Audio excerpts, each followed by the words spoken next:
Hi folks, Rich here from Broken Arrow. I'm on my way into the indoor shooting range where I'm going to catch up with my mate Jay, and he's going to go through some of the finer points of shooting a compound bow with me. And I've got to tell you, I'm very excited. It's been a long time since I've tried a hobby or a new sport or something like that, which has got me so excited about being involved in it. I've got to tell you, it was quite unexpected for me to find out just how much I enjoy archery. I can't explain it exactly, folks, but when I pull that bow back, there's a click that goes off inside my head, which takes me right back. It's some sort of primitive DNA feeling that makes me feel like, hey, you know, this is not unusual to you. You've done this before. 500 years ago, your ancestors were doing this to catch their food. And I've really taken to it. And I can't quite explain. When the arrow leaves that bow and it sinks itself into that bullseye, there's a deep-seated pleasure that I can't quite explain to you, but I've got to tell you, I'm addicted to it. It's absolutely a wonderful feeling. So anyway, stay tuned, folks. We're off to meet Jay, and we'll run through this shooting the compound style of bow. Thanks, folks. Hey, how you doing? It's pretty good, mate. Gone to the dark side this week. Oh, mate, Jay handed this to me about a week ago, and he said, put 100 arrows through that. And I got to tell you, I'm absolutely loving it. It's a different bit of kit altogether, isn't it? Yeah. Gosh, it's a different thing to shoot to a recurve. Absolutely, mate. It's quite a different thing to shoot to a recurve bow indeed. One of the things I noticed is a lot kinder on the fingers for a start, but it's certainly a lot more complex. I'll give you that. You know, with the sighting mechanism, with the peep, the mechanical release aid. So again, you know, what I'd really like is for you to try and knuckle me down on some good form and give me some technique to practice. Yep. All right. So where do we really start? Oh no, I guess we start with the difference between a recurve bow and a compound bow for a start. Sure. A recurve bow, I'll grab one, just give me a sec, bows. A recurve bow, what happens is that no poundage here, and the further you draw them back, they gain in poundage and weight, and you draw them back, and you can continue to draw these until you snap the limbs basically. Yeah. But, so there's no, to be precise with these and shoot the same amount of poundage every time, you have to have the same draw length precisely every time. I've noticed that. Compound bow overcomes that, because what they do is they do the same thing. They'll gain in draw weight, but once they get to a certain point, these cams roll over and they let all the weight off. There's a relaxed So you can draw that back to 60 pounds, say, you probably shoot 50 on that, say, draw that back to 50 pound. When the cams roll over, it'll drop back and it'll have probably 75% level, so you're holding 10 it's pound. much more comfortable. So you can now take the time with 10 pound to take the time to aim, whereas a recurve on an adult bow, when you're shooting a 50 pound recurve, you get back to anchor, you try and hold 50 pound for any more than 2 seconds. The lactic acid builds up. It goes all over the place. Sure. So that's why like recurve bows are not as precise. They are, you know, they can shoot arrows as precisely as a compound bow, but the human set kind of can't aim for that long compared to a compound bow. You can take your time. You can stay up and hold there for 10, 15 seconds, 20 seconds if you want aiming. And the only thing you're struggling with is the physical weight of the bow. It's not the draw weight. Look, I had noticed that. In fact, when I was playing around with that recurve, before you actually introduced me to some good form there, Hugh, and told me to lock into that point, I noticed if I pulled that recurve back further, then the arrow would have a flatter, straight trajectory. As where perhaps if I didn't meet my anchor point, that arrow would drop away. That's right. Bow eliminates that completely, because they not only do they let that weight off, they have a draw stop where you can't physically draw the bow back anymore. So they'll stay in that same precise amount of poundage every time you shoot the bow. So, and that's a big plus for accuracy.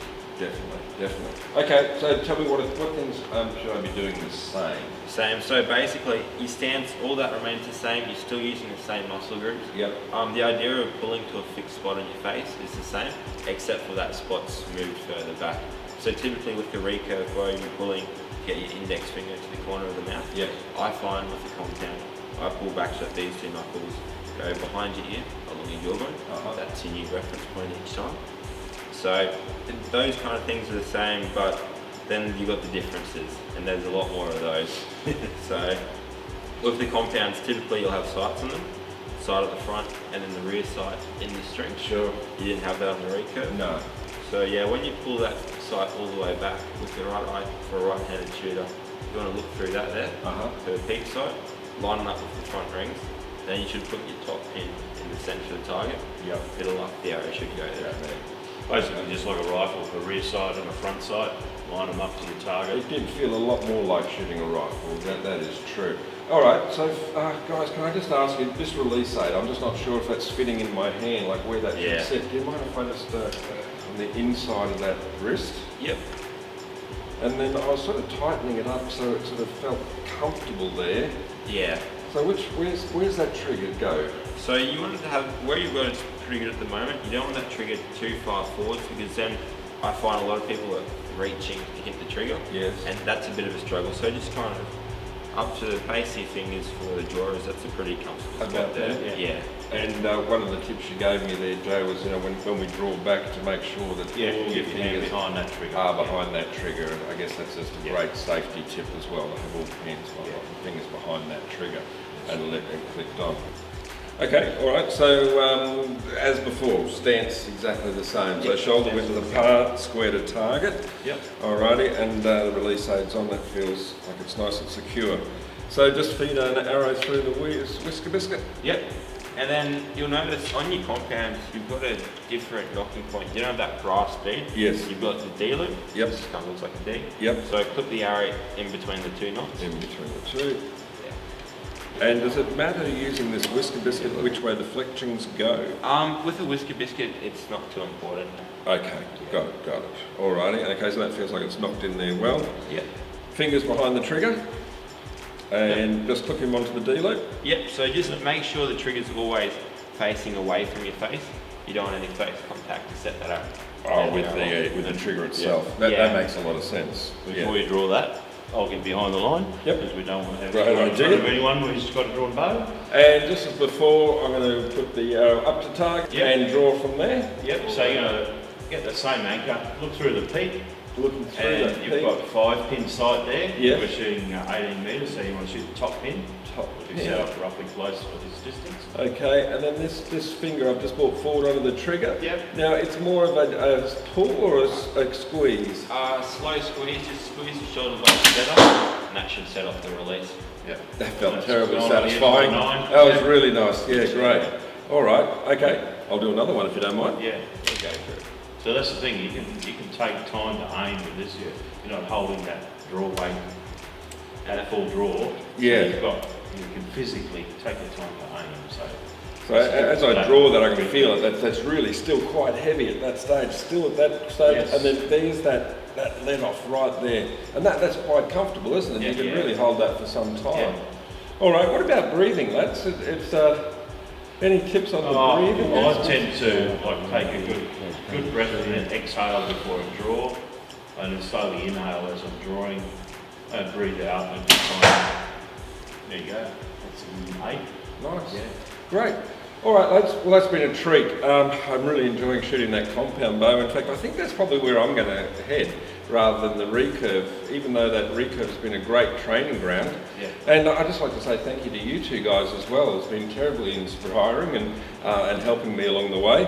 And I guess that's part of coming down to your local bow shop too, folks. We're not just here to hire lanes and sell you gear. There's always terrific advice to be had and inspiration. And I'd love that you would share the hobby and get as excited about it as I do. So don't forget, check out some more of our Discover Archery videos, and I'll see you soon.